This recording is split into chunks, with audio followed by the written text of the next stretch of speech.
जिला न्यायालय का कमरा नंबर 9 लोगों से खचाखच भरा हुआ था। सुबह के 10 बजे थे, लेकिन अदालत के बाहर असामान्य भीड़ लगी थी। हर कोई एक ही बात पूछ रहा था, क्या हुआ है, किसका केस है। एक अधेड़ आदमी बोला, सुना है एक बहू अपने ही पति के खिलाफ अदालत पहुंच गई है। दूसरा हंस पड़ा, अरे फिर वही दहेज या तलाक का मामला होगा। तभी कोर्ट का दरवाजा खुला। अंदर का नज़ारा देखकर लोगों की हंसी गायब हो गई।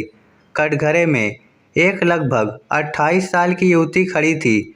चेहरे पर आंसू थे, लेकिन आंखों में अजीब सा आत्मविश्वास। उसका नाम था नंदिनी। उसके सामने उसका पति राहुल, उसके दोनों बड़े भाई और उनकी पत्नियां खड़ी थी। पीछे बेंच पर बैठे थे दो बूढ़े चेहरे, 72 वर्षीय गोपाल प्रसाद और उनकी पत्नी शांति देवी। दोनों की आंखें झुकी हुई थी। ऐसा लग रहा था जैसे वह अदालत में नहीं, अपनी किस्मत के कटघरे में बैठे हो। जज ने फाइल खोली, कुछ पन्ने पढ़े, फिर चश्मा उतार कर नंदिनी की ओर देखा। तुमने ये याचिका दायर की है?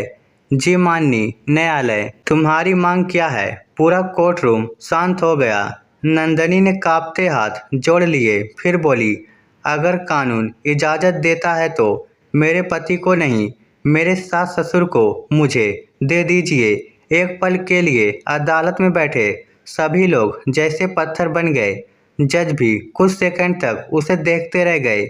उन्होंने दोबारा पूछा, तुम्हें तलाक नहीं चाहिए? नहीं। पति से गुजारा भत्ता? नहीं। पति की संपत्ति में हिस्सा? नहीं साहब, मुझे कुछ नहीं चाहिए। बस मेरे माँ बाप जैसे सास ससुर मुझे दे दीजिए। पीछे बैठी शांति देवी का बांध टूट गया। उन्होंने अपना मुंह आंचल से ढक लिया, लेकिन दूसरी तरफ खड़ा राहुल गुस्से से भर उठा। ड्रामा मत करो नंदिनी, कोर्ट में रोने से कुछ नहीं होगा। नंदिनी ने उसकी तरफ देखा भी नहीं। जज ने राहुल से पूछा, तुम क्या कहना चाहते हो? राहुल ने बिना किसी झिझक के कहा, साहब मेरे पिताजी रिटायर हो चुके हैं, माँ भी बीमार रहती है।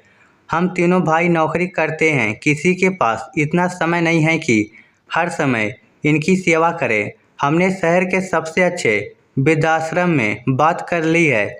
वहाँ डॉक्टर हैं, नर्स है, सारी सुविधाएं हैं। यही इनके लिए बेहतर है। इतना सुनते ही गोपाल प्रसाद की उंगलियां कांपने लगी। उन्होंने धीमे से कहा, बेटा अगर सच में तुम्हें बोझ लग रहे हैं तो हमें वहीं छोड़ आओ। कम से कम रोज रोज ये सुनना तो नहीं पड़ेगा कि हम तुम्हारी जिंदगी पर भार हैं। राहुल चुप रहा। उसने अपने पिता की तरफ देखा तक नहीं। तभी सबसे बड़े भाई की पत्नी बोली, जज साहब हम गलत नहीं हैं। आजकल की जिंदगी बहुत मुश्किल है। बच्चों की पढ़ाई, घर का खर्च, नौकरी का तनाव, इतनी जिम्मेदारियां कौन उठाए? दूसरी बहू भी बोली, हम बुरे नहीं हैं, बस मजबूर हैं। अदालत में बैठे कई लोगों ने सिर हिलाया। उन्हें लगा शायद बात सही है, लेकिन तभी नंदिनी ने अपने बैग से एक पुराना पीला पड़ चुका लिफाफा निकाला।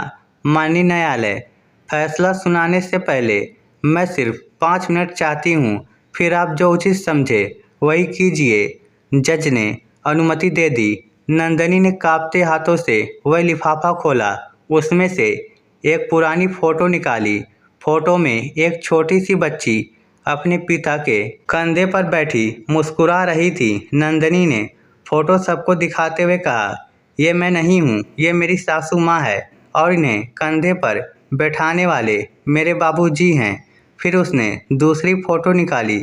इस बार तस्वीर में एक दुबली पतली लड़की दुल्हन बनी खड़ी थी। उसके बगल में गोपाल प्रसाद मुस्कुरा रहे थे। नंदिनी की आवाज़ भर्रा गई, ये मेरी शादी की तस्वीर है और उस दिन बाबूजी ने सबके सामने एक बात कही थी। वह कुछ पल के लिए रुक गई, फिर पूरा कोर्ट उसकी ओर देख रहा था।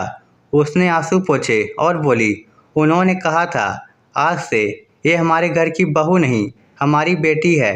अगर कभी मेरी बेटी की आंख में आंसू आए तो सबसे पहले मैं रोऊंगा। इतना कहते ही गोपाल प्रसाद फूट फूट कर रो पड़े।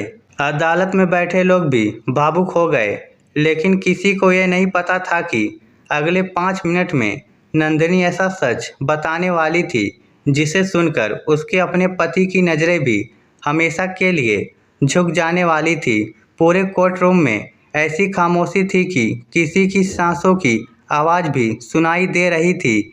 नंदनी ने कांपते हाथों से एक पुरानी डायरी जज साहब की मेज पर रख दी। माननीय न्यायालय, ये बाबूजी की डायरी है। इसमें कोई कविता नहीं, एक पिता की पूरी जिंदगी लिखी है। जज ने पहला पन्ना खोला। ऊपर तारीख लिखी थी 12 जुलाई 2003। नीचे लिखा था, आज राहुल की इंजीनियरिंग कॉलेज की फीस जमा करनी थी, पैसे कम पड़ गए। शांति ने अपनी माँ की आखिरी निशानी सोने की चूड़ियाँ बेच दी। राहुल को बताया कि चूड़ियाँ बैंक के लॉकर में रख दी है, कहीं उसे दुख ना हो। राहुल का सिर अपने आप झुक गया। जज ने दूसरा पन्ना खोला। आज बड़े बेटे को टाइफाइड था, 3 रातों से सोया नहीं हूँ। भगवान मेरी उम्र भी मेरे बच्चों को दे देना। तीसरा पन्ना, आज छोटे बेटे की पहली नौकरी लगी। उसने मिठाई खिलाई। उसने नहीं देखा, लेकिन मिठाई खाते समय मेरी आंखों से आंसू निकल आए थे। लगता है अब मेरी मेहनत सफल हो गई। पूरा अदालत कश शांत था। तभी नंदनी बोली, साहब, डायरी यही ख़त्म नहीं होती। उसने आखिरी पन्ना खोल दिया। उस पर लिखे सब पढ़ते ही जज साहब भी कुछ पल के लिए रुक गए। अगर कभी मैं बूढ़ा हो जाऊं और मेरे बच्चे मुझे अपने साथ ना रख सके तो उन्हें दोष मत देना। मैंने उन्हें बड़े सपने देखना सिखाया है। शायद उन सपनों में मेरे लिए जगह कम पड़ जाए। ये सुनते ही गोपाल प्रसाद ने चेहरा दोनों हाथों से ढक लिया। शांति देवी की सिसकियाँ पूरे कमरे में गूंजने लगी। राहुल अब तक रो चुका था, लेकिन नंदनी अभी रुकी नहीं। उसने अपने पति की तरफ देखा और बोला, राहुल, याद है हमारी शादी के दूसरे साल तुम्हारी नौकरी चली गई थी। राहुल ने धीरे से सिर हिलाया।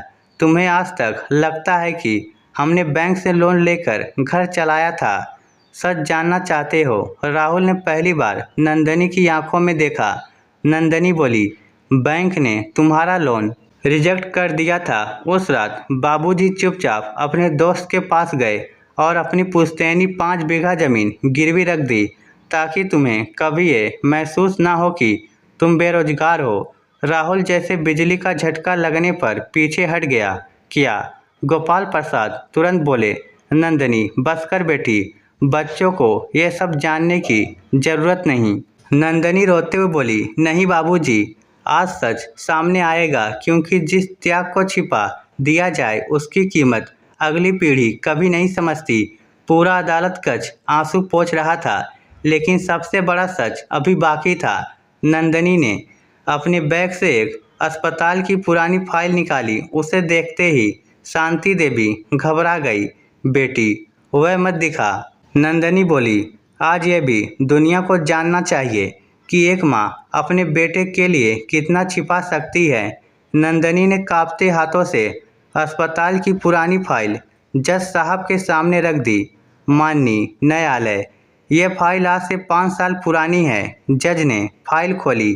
अंदर ऑपरेशन के कागज, दवाइयों की पर्चियाँ और अस्पताल के बिल रखे थे। नंदनी बोली, राहुल, तुम्हें याद है जब तुम्हारा एक्सीडेंट हुआ था? राहुल की आंखें फैल गई। हाँ, डॉक्टर ने कहा था कि ऑपरेशन तुरंत करना होगा, लेकिन तुम्हें आज तक एक सच नहीं पता। राहुल घबरा कर बोला, कौन सा सच? नंदनी ने बिल उठाया। ऑपरेशन के लिए 8 लाख रुपए चाहिए थे। तुम्हारे दोनों भाइयों की अपनी अपनी मजबूरियां थी, किसी के पास इतने पैसे नहीं थे। तब बाबूजी ने अपनी आखिरी बची हुई खेती बेच दी और माँ जी ने अपनी माँ की दी हुई मंगलसूत्र और सारे गहने गिरवी रख दिए। लेकिन जब तुम ठीक होकर घर लौटे तो तुमसे कहा गया कि कंपनी के मेडिकल इंश्योरेंस ने सारा खर्च उठा लिया। राहुल के हाथ कांपने लगे।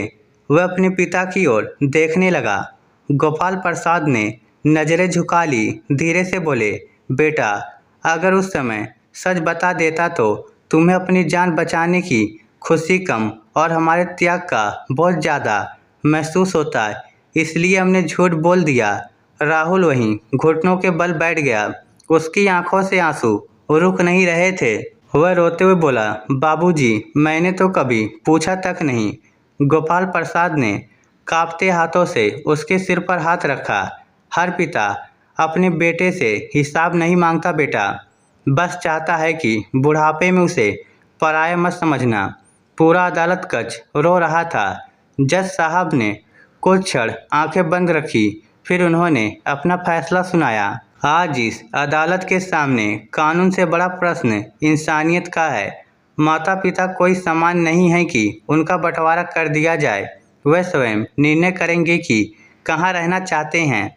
फिर उन्होंने गोपाल प्रसाद और शांति देवी से पूछा, आप दोनों क्या चाहते हैं? दोनों ने एक दूसरे की ओर देखा। फिर गोपाल प्रसाद मुस्कुराए, साहब, अगर हमारी बेटी नंदिनी तैयार हो तो हम उसके साथ रहना चाहेंगे। पूरा कोर्ट एक साथ उनकी ओर देखने लगा। राहुल फूट फूट कर रो पड़ा। वह नंदिनी के पैरों में बैठ गया। मुझे माफ़ कर दो, मैं माँ बाप के होते हुए भी अनाथ जैसा सोचने लगा था। नंदिनी ने तुरंत उसे उठाया। माफ़ी मुझसे नहीं, उन दो लोगों से मांगो जिन्होंने तुम्हें चलना सिखाया था। राहुल अपने माँ बाप के चरणों में गिर पड़ा। उसके दोनों बड़े भाई भी रोते हुए उनके पैरों से लिपट गए। तीनों बहुएं भी शांति देवी के गले लगकर रोने लगी। अदालत में मौजूद हर व्यक्ति खड़ा हो गया। कई लोगों ने ताली नहीं बजाई क्योंकि उनके हाथ आंसू पोंछने में लगे थे। जज साहब ने मुस्कुराकर कहा, आज अदालत ने कोई मुकदमा नहीं जीता, आज एक परिवार हारने से बच गया। अगले दिन अखबार की पहली सुर्खी थी, बहू ने अदालत से मांगा सास ससुर का साथ, बेटों ने मांगा माफ़ी का अधिकार। कहते हैं उस खबर को पढ़कर कई लोगों ने उसी दिन अपने माता पिता को फ़ोन किया। कई बहुओं ने अपनी सास का हाथ पकड़कर कहा, माँ, जब तक मैं इस घर में हूँ आपको कभी अकेला नहीं होने दूंगी। और कई बेटों ने पहली बार महसूस किया, माता पिता की सबसे बड़ी इच्छा हमारी कमाई नहीं होती, बल्कि ये भरोसा होता है कि बुढ़ापे में उनका अपना घर उनसे कभी नहीं छिनेगा। क्योंकि जिस घर में बहू बेटी बन जाए और बेटे अपने संस्कार याद कर ले, वही घर सचमुच मंदिर बन जाता है। इस स्टोरी को लेकर आपकी क्या राय है? नीचे कमेंट करके हमें ज़रूर बताइएगा। धन्यवाद।